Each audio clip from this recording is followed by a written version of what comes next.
Нету звука. Раз. Микрофон не работает. Не работает? Не работает? Почему? Вчера где-то, по-моему, тут подключали.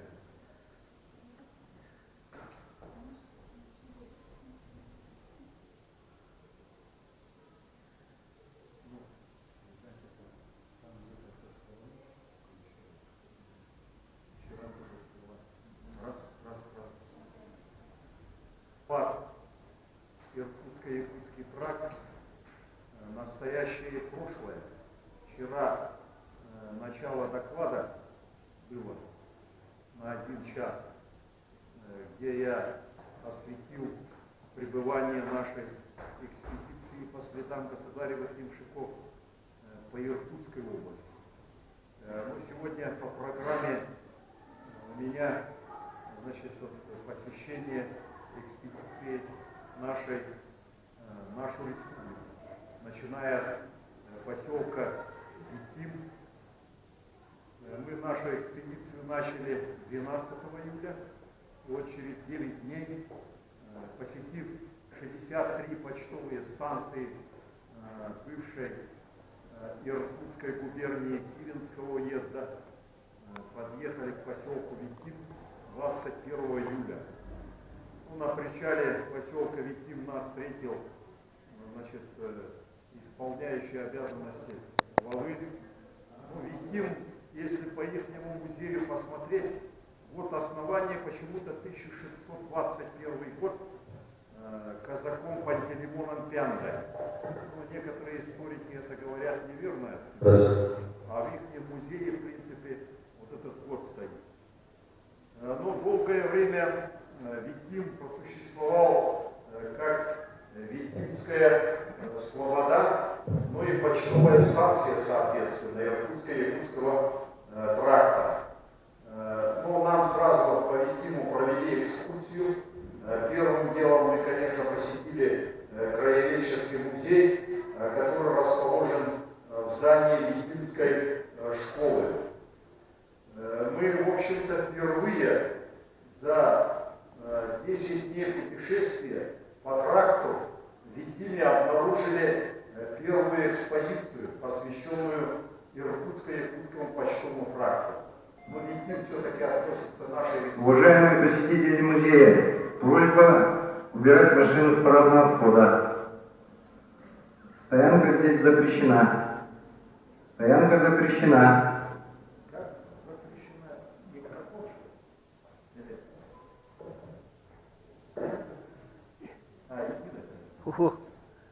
Машиналаргытын хомуюнди. Ага. Так, ну вот в Витиме то, что обнаружили мы впервые экспозицию тракта со всеми почтовыми станциями нашей республики, но это, конечно, до Витима дошла, в принципе, наша работа, которую мы ведем, фактически около 20 лет.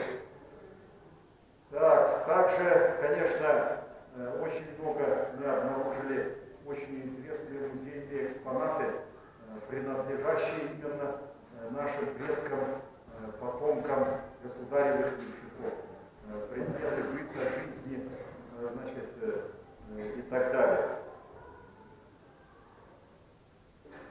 Затем в школьном зале у нас состоялась встреча с общественностью поселка Витим. Было очень много детей, и они очень заинтересованно слушали мое выступление по истории тракта, по истории почтовой гоньбы, по Иркутско-Якутскому тракту. Ну и, конечно, наша этногруппа выступила со старинными песнями перед слушателями. Так, мы также осмотрели ряд старинных домов, которые сохранились в Витиме. Это в основном постройки 19 века. Это дом промышленников Глотовых. Вот известные промышленники, которые обеспечивали товарами народного потребления Якутскую область, когда у нас открылось пароходство в особенности. Это 80-е, 90-е годы 19 века. Они были владельцами первых пароходов на Ленине. семья Глотов. В Витиме также состоялась уникальная встреча жительницы почтового тракта с 97-летней Бирюковой Орловой Лидией Анатольевной, которая помнит все с середины 20-х годов. И, конечно, гражданскую войну еще в Якутии она застала хорошо помнить. Очень хорошая память у этой бабушки.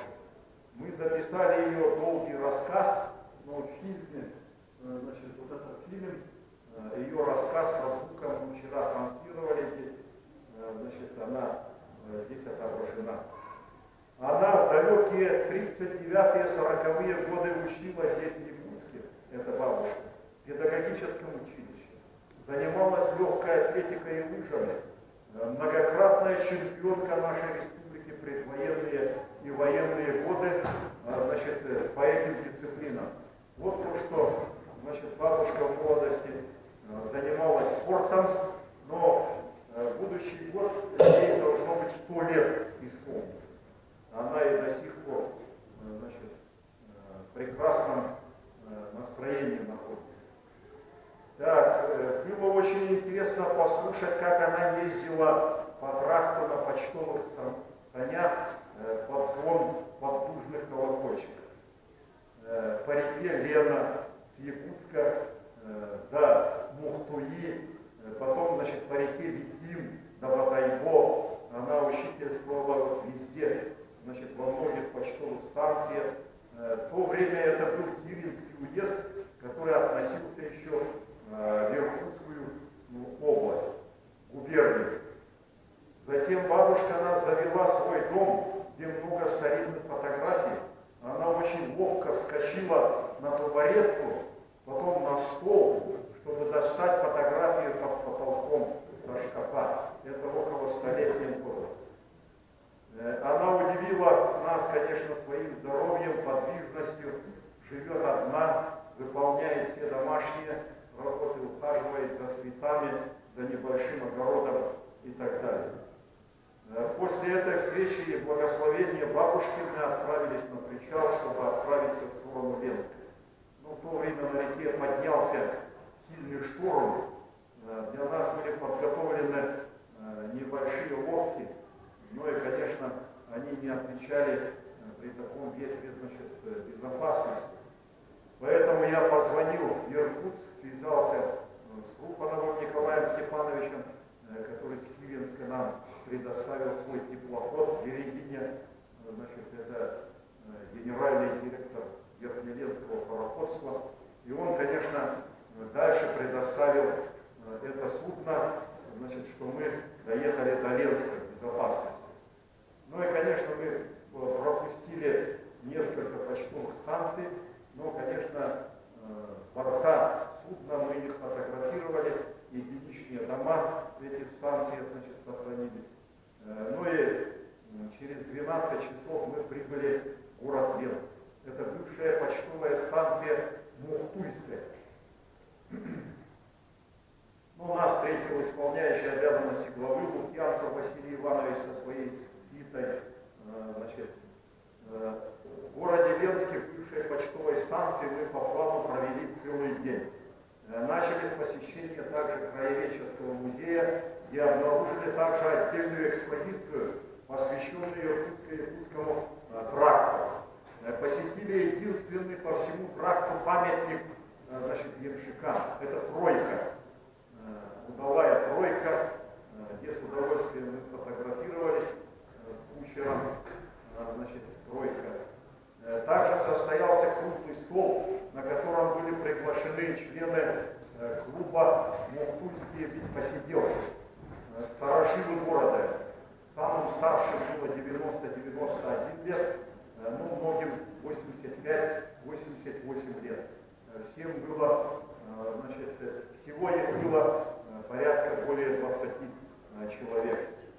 Ну, они очень с интересом выслушали работу, проводимую нашей общественной организацией в Якутске, поделились, значит, своими выступлениями, рассказами. Несколько человек как также в военное время участвовали сами, значит, в почтовой гоньбе. Но вечером состоялся у нас прием нашей экспедиции в Ленской епархии. Эта епархия носит имя нашего знаменитого апостола, святителя Иннокентия Вениаминова, о котором я вчера подробно рассказывал. И протоиерей этой экспедиции Анатолий Анатольевич Евстафьев, мой двойной тезка, он по образованию историк, также каждое лето с учащимися города Ленска проводит экспедиции по старинным местам, по тракту, по Витиму и так далее. Но он также большой знаток истории, краевед, окончил наш исторический факультет здесь в Якутске. Ну и, конечно, он побывал и на селе Анга, где мы были, вчера я рассказывал, в доме, где родился и вырос наш знаменитый Иннокентий Вениаминов и так далее. Он написал несколько статей в различных журналах и книгах по истории родного края, в том числе материалы по тракту, это в журнале «Возрождение». 23 июля мы рано утром выехали на Вахтовке, Урал, в сторону Алепинского района. Первая остановка на почтовой станции Бурия, где несколько лет назад построена новая часовня. Осмотрели старинные дома, наши женщины нашли в них некоторые старинные экспонаты для музеев. Встретились со старейшей жительницей села Ягнышевой Бирюковой, родственницей наших известных руководителей государственных и общественных деятелей Александра и Владимира Михайловича Ягнышева. Они также были потомками государевых ямщиков. Но Александр Михайлович Ягнышев как раз в течение 9 лет был первым секретарем Орджоникидзевского, ныне Хангаласского улуса. Поэтому я его знал, в общем-то, с детства. Он ныне проживает в городе Владимире. Недавно исполнилось ему 85 лет. Далее мы остановились в Нюе. Это бывшая почтовая станция Нюйская, 77-я по счету почтовая станция была, начиная с Иркутска. Здесь состоялась очень интересная встреча с Добрыниной Галиной Васильевной, со старейшей жительницей, которой 90 лет, которая рассказала, что во время войны с 43 по 46 годы сама гоняла почту, начинала в 14-летнем возрасте. Потому что мужчины все были на войне, женщины-подростки вот это ответственное дело выполняли. Но она говорит, приходилось запрягать коней, доставлять, почту в дождь и ветер, зимой в пургу и 50-градусные морозы по бездорожью, деньги, почту, и людей, которые, также транспортировались на повозке, где возилась, почта. Ну и, конечно, когда замерзали, говорит, бежали за лошадью, чтобы не замерзли. После обеда мы уже по объездному пути, проехали в село Чапаево Алепинского района. Ленчане чуть неправильно организовали нашу поездку, поэтому 4 почтовые станции тоже пропустили. Так, 24 июля с утра мы провели встречу с представителями общественности и администрации наследия нашего Чапаева. Это благоустроенное современное село Алепинского района. Тут во времена Хрущевской реформы в конце 50-х годов переехали жители 5 почтовых станций. Это Жеребинская, Тимная, Каменная, Житайская и Никольская. В селе, конечно, многие мужчины работают в транснефти, село русскоязычное. Главой работает тут молодой энергичный Андрей Яныгин, член молодежного правительства нашей республики. Это дальний потомок знаменитого ямщика Левона Ивановича Яныгина, о котором я чуть попозже расскажу. В 11 часов вечера мы выехали из села Чапаево на 3 моторных лодках. В этот день мы посетили почтовую станцию Нахтуйская, где родились и выросли две выдающиеся личности нашей республики, выходцы с потомков государевых Евшиков. Это первый генерал из якутян, герой гражданской войны, награжденный 3 орденами боевого Красного Знамени. А как мы знаем из истории, всего 4 человека награждены 4 орденами. Это Блюхер, Вострецов, Фабрициус, и Федько. А еще 9 человек были награждены 3 орденами боевого Красного Знамени. В том числе наш знаменитый земляк, первый генерал земли Якутской. Он в начале войны командовал дивизией. Сначала ополченческой дивизией, потом, уже строевой дивизией. Генерал-майор звание ему было присвоено в 1940 году. Но, конечно, к сожалению, этот генерал, командующий дивизией, попал в первые годы войны под Москвой, его дивизия попала в окружение со многими. Ну и, конечно, генерал, взяв автомат, пошел, в атаку на немцев вместе с солдатами. Ну, конечно, его расстреляли. Об этом генерале мало кто знает в нашей республике. Вот несколько лет по моему настоянию, на его родине, напротив станции Нахтунское, село Мача, Нахтунское сейчас Безлюдное, установили, барельеф. Здесь в фильме фотографии туда есть. Ну и, конечно, несколько лет назад я давал интервью в газете «Якутск» вечерней об его биографии, этого генерала. Ну и вторая личность, которая родился в почтовой станции Нахтунская, это Будкин Петр Иванович, герой социалистического труда, заместитель председателя Президиума Верховного Совета, заместитель председателя Совета Министров СССР. И в долгое время он работал начальником управления связи Якутской ССР. Он депутат Верховного Совета семи созывов, единственный депутат, рекордсмен по Верховному Совету. Так, ныне, я говорил об этом, никто не живет на Нахтунском. Так, барельеф мы напротив установили. Дальше мы остановились на почтовой станции Березовской, где посетили могилу-часовню одного из известных ямщиков Иркутско-Якутского тракта Леона Ивановича Яныгина. Год рождения 1753, год смерти 1833, который в начале 19 века, по рассказу известного путешественника Щукина, держал несколько десятков голов скота, лошадей, даже овец. У него был большой добротный дом, посуда из серебра и дорогого фарфора. Накрыл богатый стол добрым угощением, даже поставил бутылку рома. Это Щукин, путешествие в начале 800-х годов, описал, как он погостил у этого знаменитого ямщика. Он, Яныгин Леон Иванович перед смертью завещал над его могилой, чтобы построили часовню.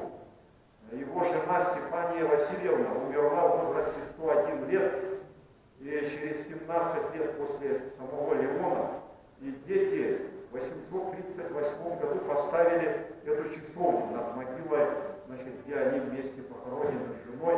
Там огромная каменная плита, где по-старославянски написана их краткая биография. И, эта часовня до сих пор сохранилась в добротном состоянии. И вот фотография в фильме тоже отражена. Так. И вокруг этой часовни множество надмогильных камней этого большого рода Яныгина. Дальше мы посетили Ильнявскую почтовую станцию, где родились также известные люди нашей республики. Это Валерий Ильич и Ариана Ильич Кузьмины. Валерий Ильич один из первых летчиков среди коренных жителей, герой социалистического труда, столетие которого мы в прошлом году отметили. А Ариан Ильич долгое время работал ректором Якутского государственного университета. Также этот день мы посетили почтовую станцию Дельгейская, где нас очень радушно встретили очень много детей в сельском клубе. На 200 мест клуб почти был полным. После нашего выступления и концерта несколько номеров исполнили местные артисты. И здесь мы впервые с начала нашего путешествия посмотрели и услышали настоящего гармониста-виртуоза, Коротких Александра Львовича, который почему-то не участвует в наших фестивалях «Играй гармонь, живи слушай». Также, тут случилось невообразимое. Видя, что у детей горят глаза, когда они услышали наши песни, такие веселые, тогда наша Юта Станиславовна, руководитель ансамбля Ленской гармонии, вывела около 40 детей на сцену клуба и стала репетировать с ними старинную песню «Ваку кузницы». Представляете, через каких-то 5 минут, 10 минут этот наспех организованный детский хор запел так здорово, что мы, были удивлены. К вечеру мы прибыли на почтовый станок Кочегарова, где нас встретила большая семья ямщиков Кулагиных и Пшенниковых. Деревня Кочегарова – это малая родина моего первого заместителя по общественной организации потомки государевых ямщиков Кулагина Василия Алексеевича. Еще полмесяца назад он специально выехал с Якутска, чтобы встретить нашу экспедицию, чтобы подготовиться к 120-летию своего родового дома. По приезду нас ознакомили с достопримечательностями этого уникального ямшитского рода.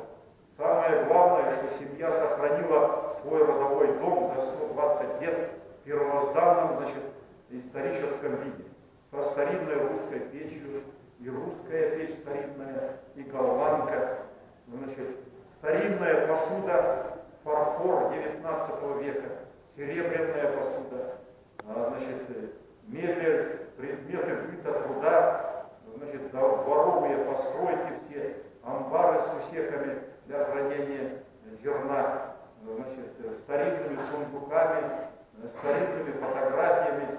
Все это хранится с 19 века в очень приличном состоянии. На стене размещены очень красочно сделанные родословные Кулагиных и Пшенниковых, начиная с конца 700-х годов, то есть со времен организации Иркутско-Якутского тракта. На ужин, в общем-то, нас накрыли тоже в старинной посуде и, со старинными явствами.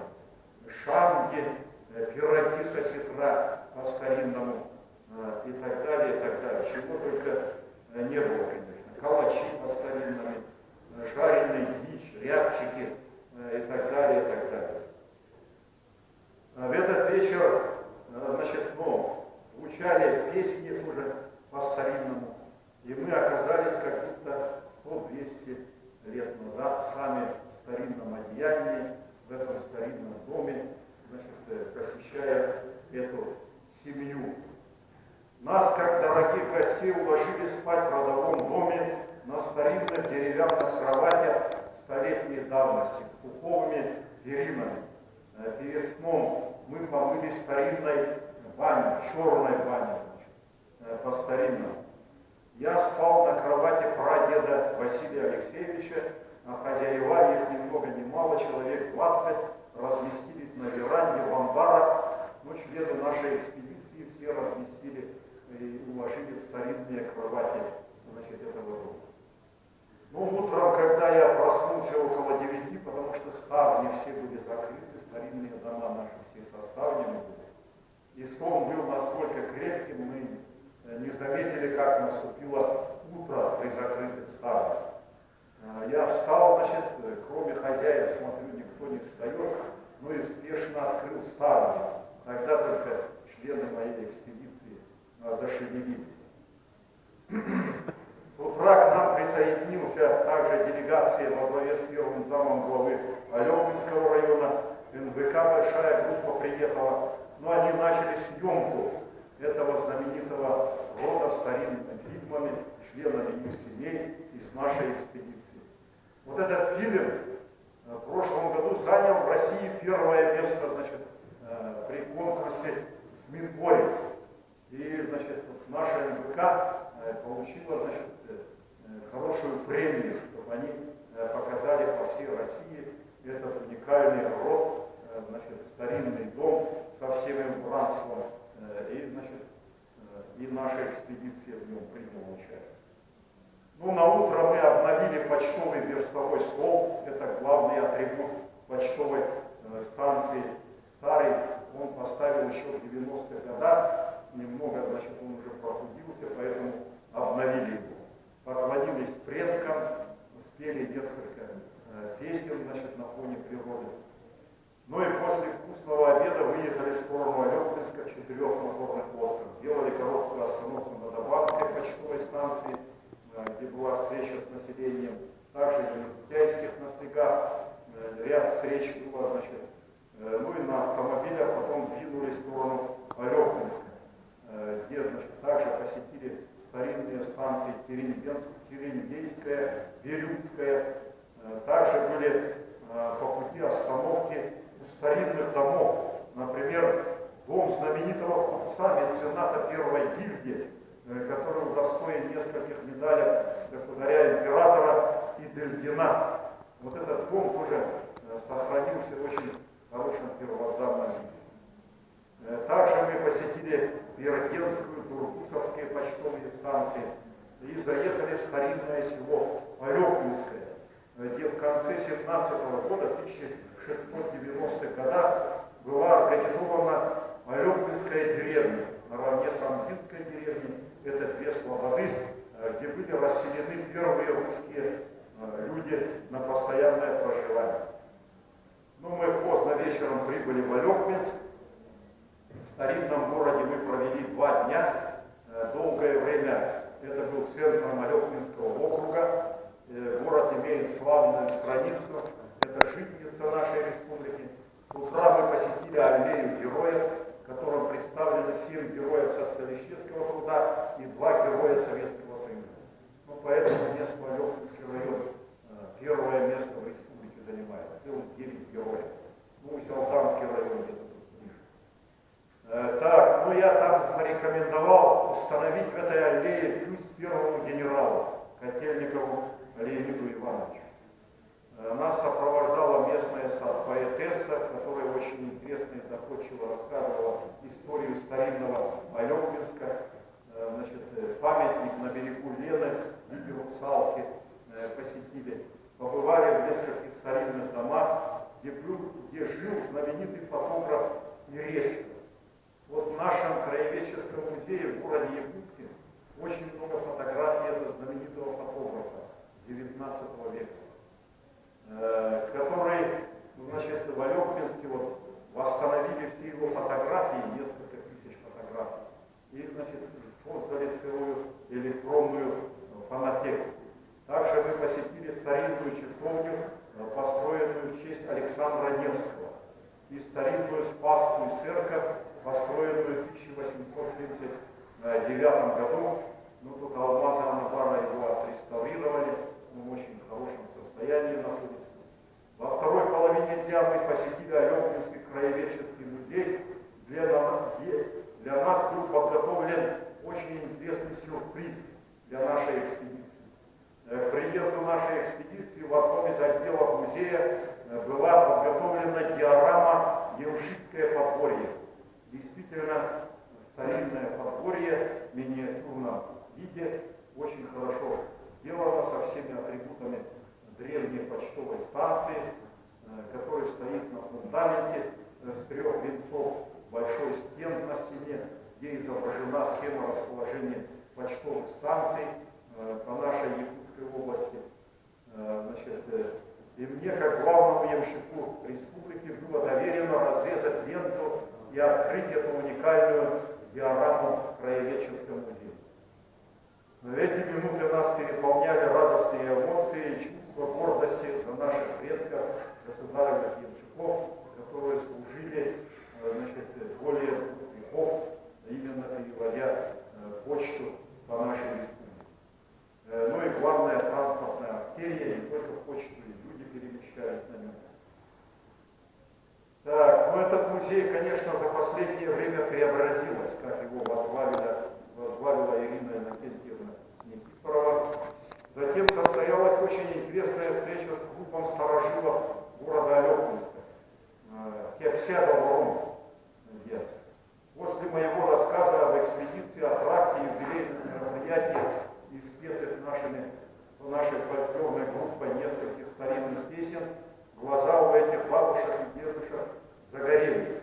И они, которым по 85-90 лет, и которые, значит, один за другим начали рассказывать, как в молодости сами участвовали в почтовой гоньбе или были живыми свидетелями того тракта. Одна из бабушек рассказала, как во время гоньбы, это было военное время, когда ей было 14 лет, за повозкой поднялись 3 волка. Погнались. Лошадь резко пошла галопом. Она не удержалась в санях и выпала из саней. Волки в это время подошли вплотную к подростку девушки. Она тогда опомнилась и кинула им меховую заячью шапку и заячьи рукавицы. Пока волки разбирались с этой добычей, она побежала за лошадью. Та через километр остановилась, значит, и ждала ее. Но она села, конечно, на сани и спаслась от этих волков. Конечно. Правда, она обморозила уши, конечно. Хотя теплая шуба была, пыталась закрываться, уши сильно обморозила. И до сих пор у нее следы от этого обморожения остались.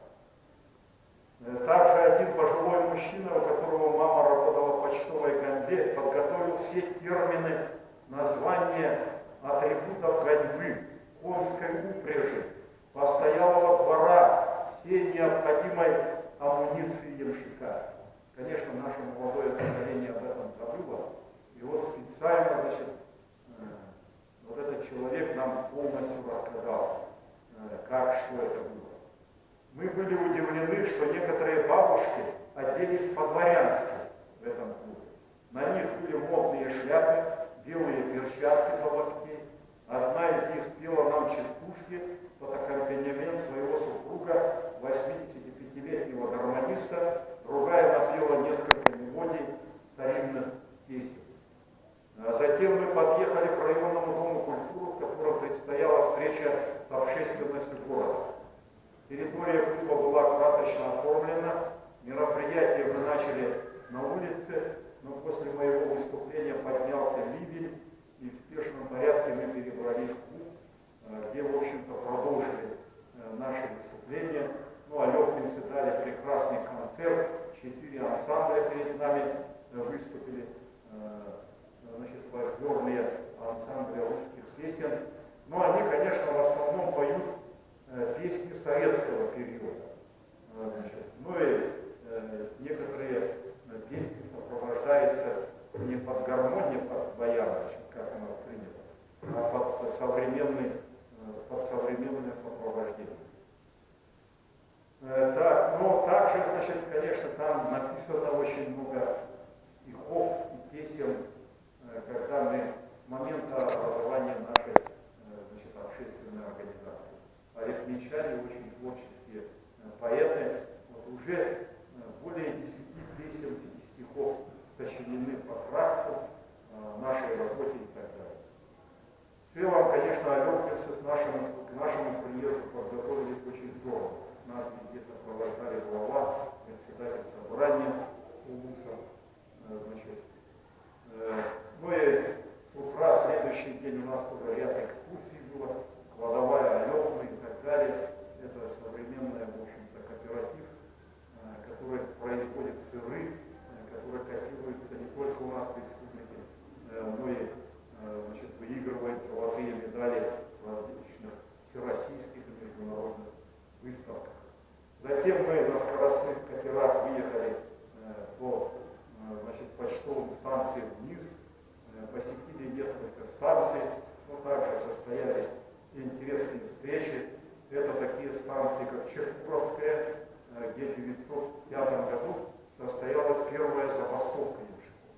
Ну, во времена революционных событий, где, значит, тоже несколько человек расстреляли в то время. И, значит, вот в этом селе был знаменитый революционер ссылки Урицкий, именем которого это село было названо. Ну, затем мы к вечеру прибыли в село Сан-Яфтат, где нас встретил глава Сан-Яфтата, это кавалер ордена Полярная звезда, лучший картофелевод нашей республики. Он, значит, потомственный картофелевод, его отец был кавалером ордена Ленина, значит, по картофелю трудового красного знамени и так далее. Но мы, значит, также в Сан-Яфтате выступили со своей большой программой. Значит, мы из Сан-Яфтата мы ездили еще в 2015 году с небольшой экспедицией. Нам доверена память с молодежным ансамблем «Ямская гармония» и так далее. Поэтому, конечно, много знакомых было, ну и мои родственники там проживают и так далее. Мы, значит, были также на открытии нового культурно-спортивного комплекса, но там тоже состоялась очень интересная встреча с населением. Ну, на следующий день мы, посетив несколько станций, Еловскую, Малыканскую, значит, прибыли в свой родной Хангаласский район, Чуранская почтовая, ныне безлюдная станция. Вот на Чуранской почтовой станции родился наш земляк, единственный герой социалистического труда, значит, Филиппов Степан Егорович, которому в Покровске на будущий год будет установлен тоже бюст. Это маленькая деревенька, значит, родился. К обеду мы приехали в Исиль, значит, тоже очень интересная встреча состоялась с бывшим депутатом Верховного Совета Сухановой Тамарой Дмитриевной, зверовод она, в общем-то, ей тоже за 80 лет. Ну и, значит, другие тоже старики, которые сами участвовали в почтовой конве, были очень интересные рассказы. Ну и единственный ее, значит, единственный песенник по трактам из старинных песен в Исите обнаружили, нашли у Добрянцевой Валентины Ивановны. Она очень добротно, значит, сохранила этот песенник, песни про бабушек и так далее.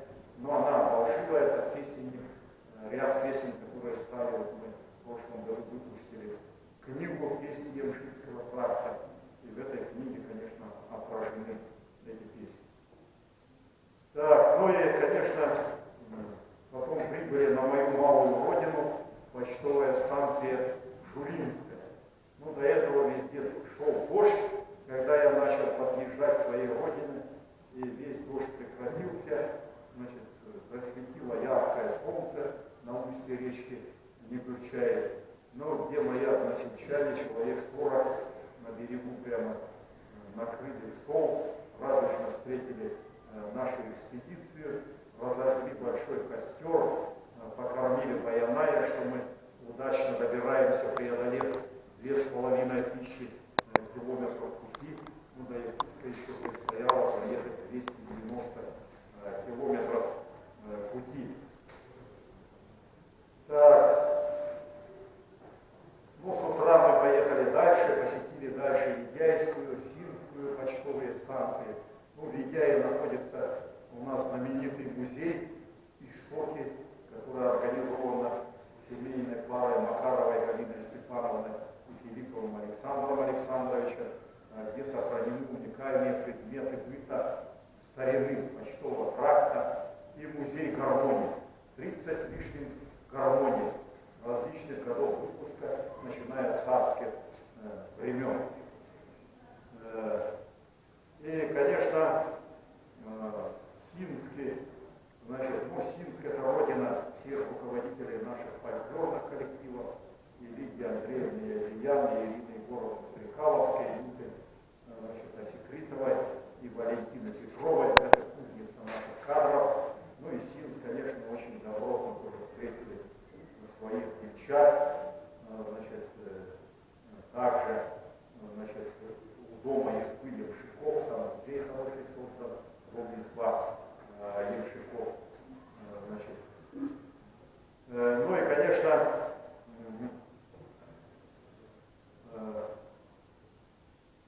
утром мы выехали из Синска, также на моторных лодках.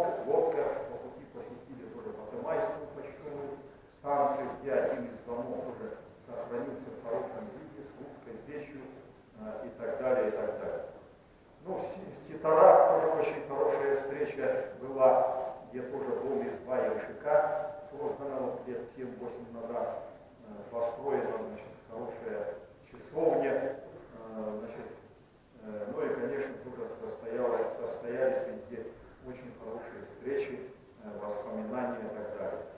Ну, дальше мы двинулись, были в Еланке, это родина нашего идеолога Соколова Анатолия Дмитриевича, который написал ряд книг по следам государевых ямщиков, и наша экспедиция носила название, значит, вот этой книги по следам государевых ямщиков. Мы посетили там ямщикское подворье, ну, молодежь, кто не был, значит, летом посещайте, очень интересный музей. Ну, Волгоградской почтовой станции посетили, Бестярской почтовой станции, очень хорошая встреча была тоже, значит, ну и мы прибыли в Покровск. В Покровске тоже мы посетили все памятные места, бюст нашего генерала Прикузова Андрея Ивановича. Ну, во времена Великой Отечественной войны с нашей республикой всего 2 генерала. Это вот Котельникова я рассказал, также наш покровчанин Прикузов Андрей Иванович, генерал-майор, тоже, значит, оба командовали дивизиями, начальник штаба дивизии. Он после войны, значит, 3 раза посещал свою малую родину, значит, и когда в 70-м году последний раз он посетил в возрасте 75 лет. И он уехал еще, был призван в Первую мировую войну, он участник 3 войн. Это в 1914 году был призван в армию. И до 70-го года в течение почти 60 лет не забыл родной якутский язык. Он, когда приехал, говорил чисто по-якутски. И поэтому, конечно, были удивлены многие якутяне. Так, ну, мы посетили также и другие почтовые станции Запокровская, Булаханскую, где мы встретились со старейшей жительницей Петровой Прикузовой Анфисой Иннокентьевной. Это племянница генерала Прикузова, которая тоже очень хорошо рассказала. Она родила и воспитала 14 детей. Из них 12 детей с высшим образованием. 2 со средним специальным. Ее внучка, ученица 11 класса Булаханской средней школы, она ныне студентка Северо-Восточного федерального университета, очень хороший доклад сделал о роде Прикузова, о знаменитом роде. Но один из известных людей этого рода, Прикузов Николай Прокопьевич, был членом Русского географического общества в 19 году. Он, значит, сопровождал, значит, экспедиции, значит, российские по географическому обществу, был учителем, этнографом, главой Покровской волости. У него было очень много трудов, выписывал журналы, книги, значит, Центра России с Питера, значит, и помогал Клавдию Пекарскому составлять, значит, словарь якутского языка. Насколько он помог, это не отражено, потому что он чисто владел якутским языком. Николай Прокопьевич. Вот этому человеку нынче исполнилось 165 лет. Так, ну потом, конечно, мы посетили Табагинскую после Киркинской почтовой станции. Старая Табаге тоже у нас уникальная встреча была. Это одна из первых почтовых станций, где были сосланы первые ямщики центральной губернии России. Это Соколовы, Шепелевы, Козловы и Лобановы. Ну, Шепелев Виктор Васильевич, этого рода почетный гражданин города Якутска, профессор, академик, доктор геолого-минералогических наук, заместитель, значит, директора Института миротворения. Так, ну, в Якутске нас встретили радужно у памятника Бекетова. Мы провели, значит, можно сказать, аккордное мероприятие, где прибыло, значит, много людей, которые были заинтересованы нашей экспедицией. Но, в принципе, цели и задачи экспедиции, которые были поставлены мной, но многие не верили в успех этой экспедиции. Действительно, дорога очень сложная,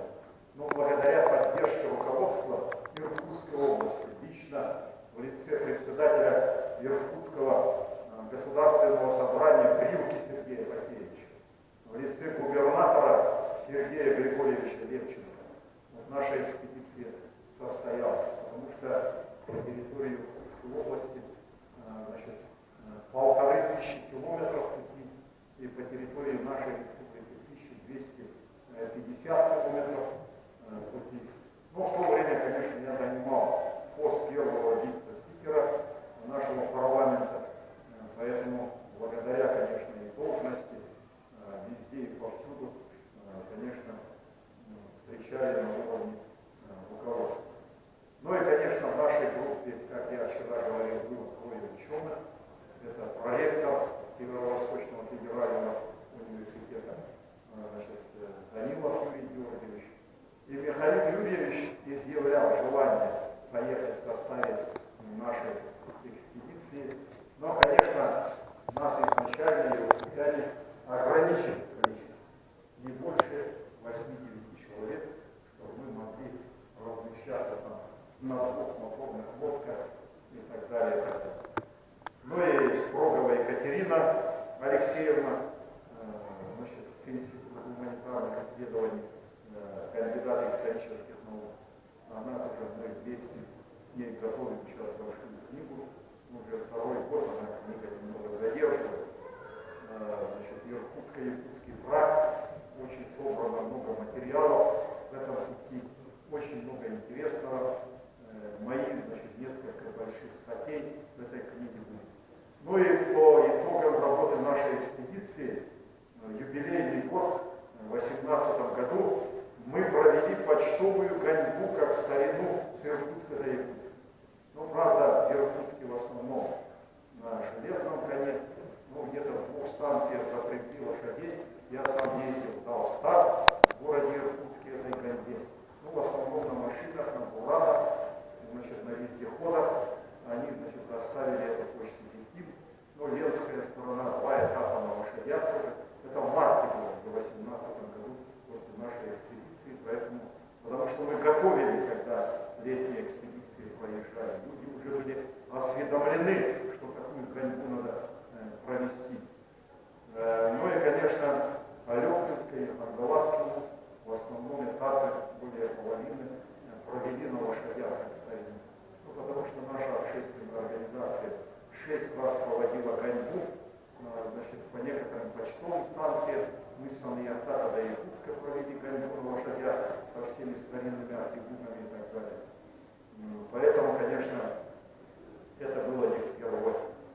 Ну и, конечно, впервые в Якутске в конце марта, то есть 1 апреля это было 2018 года, на Зеленом Бугу мы встретили повозку самую, его, значит, запрягли в телегу, ну и в сопровождении верховых казаков мы проехались по центральным улицам, по Кирово и так далее, до площади Комсомольской, на лошадях, как в старину, как 100 лет назад. Но это тоже была проведена большая работа нашей общественной организации по помощи государеву Юрченко. Ну, я на этом хотел бы